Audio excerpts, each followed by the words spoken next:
কালীপুজো দিওয়ালির রাত থেকে কলকাতা ও শহরতলির বাতাস বিষে ভরা। বাজির ধোঁয়ায় দূষণের ঘনত্ব এক ধাক্কায় অনেকটা বেড়েছে। এই দূষিত বায়ুতে শ্বাস নেওয়ায় ফুসফুসের অসুখের ঝুঁকি বাড়ছে। সিওপিডি, অ্যাজমা এবং অন্যান্য ক্রনিক অসুখের আশঙ্কা এখন দ্বিগুণ।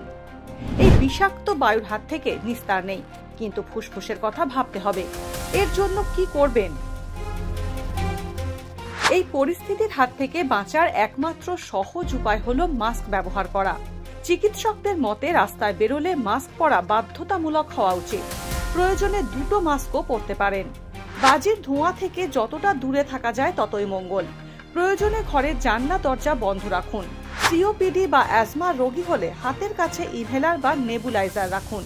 শ্বাসকষ্ট না কমলে, অস্বস্তি বাড়লে রোগীকে দ্রুত হাসপাতালে নিয়ে যান।